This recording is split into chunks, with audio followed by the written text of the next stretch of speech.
हरे कृष्ण। जय जगन्नाथ। जगन्नाथ स्वामी की जय। तो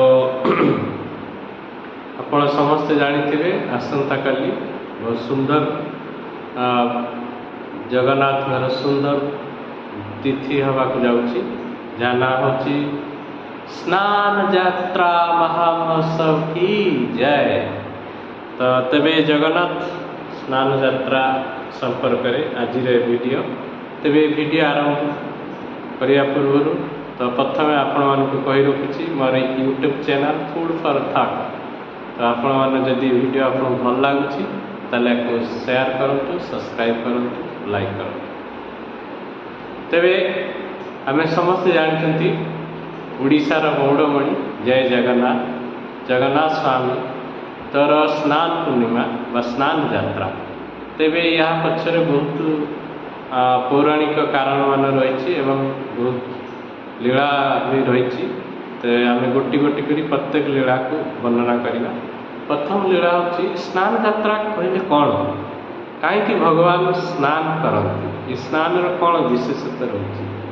तेरे आम जो देखा तो प्रकृत में यहाँ भगवान स्नान यात्रा ये हुए यही दिन कहुए भगवान ये धरा तो पृष्ठ को अवतरण करते। भगवान के जन्म हुए ना, भगवान होती अजन्मा। तेणु भगवान ये धरा पृष्ठ को आम्भ मान परी बद्ध जीव को उद्धार करने आसती। तेणु ये हूँ प्रथम भगवान जगन्नाथ जी यहाँ हूँ धरा ये अवतरण दिन बा ये धरा पृष्ठ को आसबार दिन। तो से भक्त मैंने अति आनंद भगवान को स्नान करते। जमी आम जानते गोटे छोट छुआर जन्मदिन हेले कौन कौन विभिन्न प्रकार भल सुवासित जल में स्नान कराए, नूतन पोशाक परिधान करने दि जाए, भल सुमिष्ट भोजन दि जाए। तो ठीक सेमती भगवान जगन्नाथ ये भी एक विशेष लीला। एवं आउ गोटे कारण हूँ स्नान यात्रा कर कारण ये जो उड़ीसा उपकूल अंचल ये समय बहुत ज्येष्ठ मसर बहुत जोर खरा बा ग्रीष्म प्रभाव लगी रही था।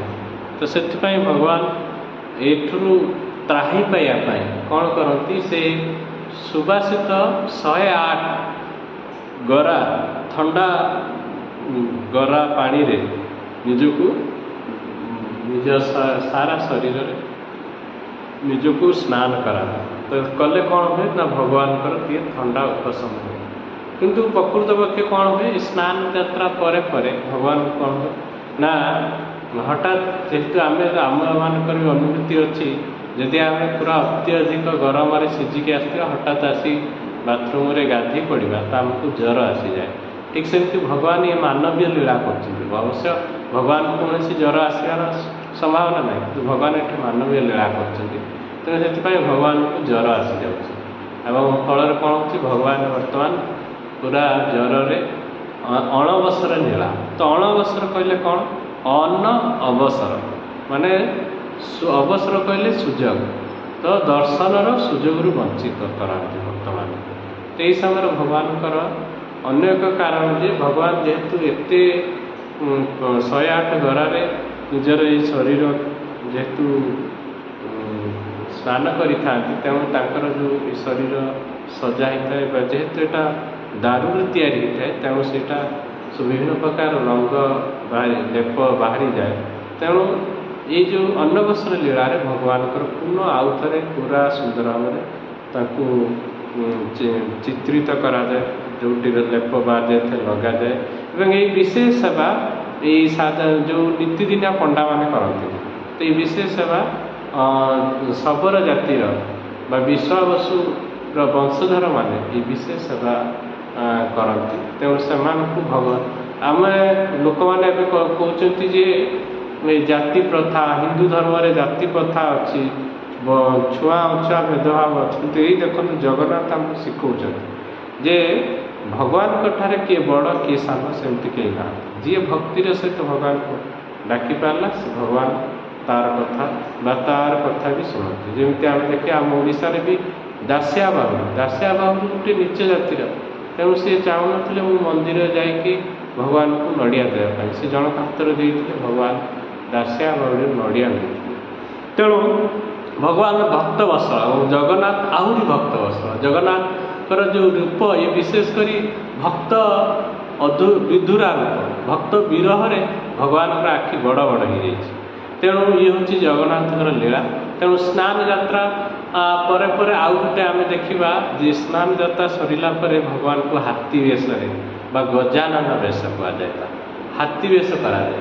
ତ ହାତୀ ବେଶ ପଛରେ ବହୁତ କାରଣ ଅଛି। ତ ଗୋଟେ କାରଣ ଏମିତି ଯେ ଥରେ ଦାକ୍ଷିଣାତ୍ୟରୁ ଜଣେ ଆସିଥିଲେ, ଜଣେ ଗଣପତିଙ୍କର ଭକ୍ତ। ତ ସେ ଆସିଥିଲେ ଏବଂ ଆସିକି ଜଗନ୍ନାଥଙ୍କୁ ଦର୍ଶନ କରି ସେ ଆକ୍ଚୁଆଲି ଯେହେତୁ ଗଣେଶଙ୍କର ଭକ୍ତ, ସେ ତେଣୁ ସେ ଚାହୁଁଥିଲେ ଯେ ଜଗନ୍ନାଥ ବି ଗଣେଶ ରୂପରେ ମୋତେ ଦର୍ଶନ ଦିଅନ୍ତୁ। ଏବଂ ଭଗବାନ ତାଙ୍କ କଥା ରକ୍ଷା କରିକି ତାଙ୍କୁ ଗଣେଶ ରୂପରେ ଦର୍ଶନ ଦେଇଥିଲେ ଏଇ ଦିନ, ଏଇ ସ୍ନାନ ପୂର୍ଣ୍ଣିମା ଦିନ।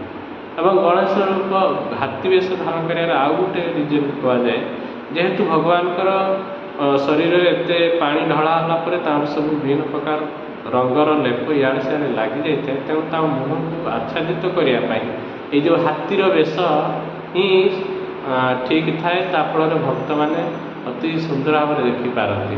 ତ ଏଇ ଦିନ ସ୍ନାନ ପରେ ପରେ ସେଇ ସ୍ନାନ ମଣ୍ଡପରେ, ସ୍ନାନ ବେଦୀ ଉପରେ ହିଁ ଭଗବାନ ହାତୀ ବେଶ ବା ଗଜାନନ ବେଶ ଧାରଣ କରନ୍ତି। ତ ଏଇ ଥିଲା କିଛି ସ୍ନାନ ଯାତ୍ରା ସମ୍ପର୍କିତ କିଛି ତଥ୍ୟ। ଯଦି ଆପଣଙ୍କୁ ଭଲ ଲାଗିଥାଏ ତାହେଲେ ଭିଡ଼ିଓଟି ନିଶ୍ଚୟ ସେୟାର କରନ୍ତୁ। ଜୟ ଜଗନ୍ନାଥ।